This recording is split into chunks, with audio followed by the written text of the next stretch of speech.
I'm Justine. Did you know Indigenous Business Australia has provided over 20,000 home loans for people to buy established homes or construct new homes since the inception of the Indigenous Home Ownership Program in 1975? Some of our Aboriginal and Torres Strait Islander customers seeking finance for building a house can be quite anxious about the process, and due to the additional complexity involved in building, may opt instead to buy an existing house.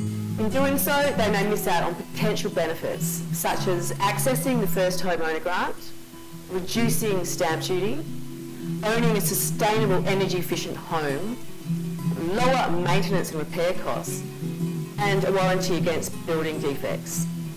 To assist IBA customers, we have asked an expert in this area, Garrick Smith, to share his knowledge and experience through a series of short video presentations.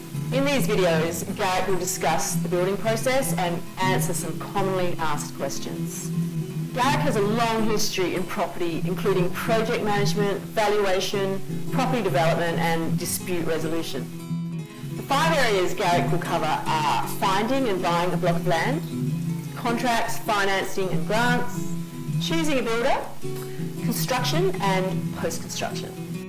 I invite you to join us on this journey in the hope that it will assist you in making a more informed decision whether building your own home is right for you and your family.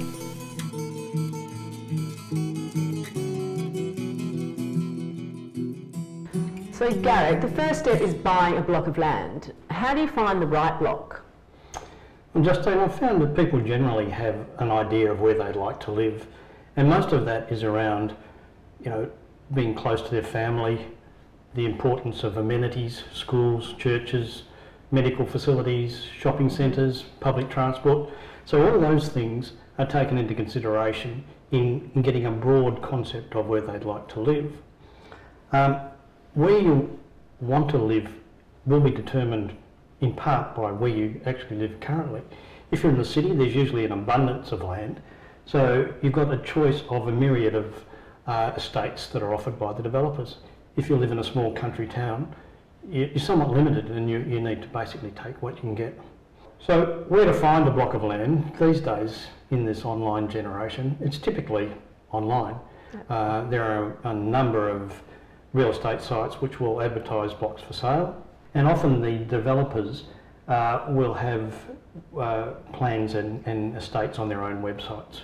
So once you've nailed down a number of preferences, I suggest you go out and you drive by and walk the site and get a bit of a feel for it. How does it feel for you? House and land packages are also a good option. They take a bit of the stress out of it, so the developer will provide the land, the builder will provide the house, you get it all packaged up. So I would be open to looking at some of those as well. What are some of the things that we should watch out for when buying a block of land? Usually a block will be provided subdivided and with services connected.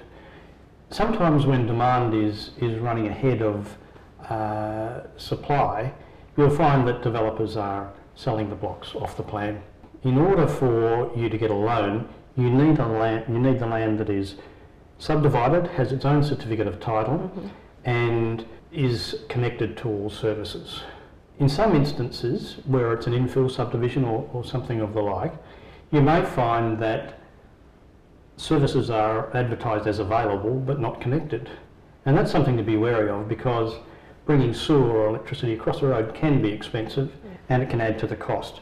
So we need to have a titled, registered, subdivided lot which is connected to all services to enable you to get a loan from a bank or from IBA. Okay, and what kind of services are you talking about? So typically services in built-up areas include scheme water, deep sewer, underground or overhead power, natural gas and telephone. They are essential services in a modern society. In some peripheral areas, so on the outskirts of major metropolitan centres or in regional centres, some of those may not be available. And you may have to rely on alternatives. So you're looking at water tanks in some instances, septic systems, leach drains or biosystems for effluent waste, bottled gas is still used in some areas, but they're all alternatives that work. So it's great to understand some of those essential services you've just mentioned. Is there anything else that we should think about? Yeah, so there are a number of important issues that you need to consider. The first one I always think about is a sloping block. Provides a lovely view. Often there's retaining and excavation that are required to build your house. So that results in extra cost. Another issue you want to consider is the soil composition. Clay soils, for example, they expand and retract. So you end up having to require a bigger or a designed footing that accommodates that movement so you don't get cracking in your house.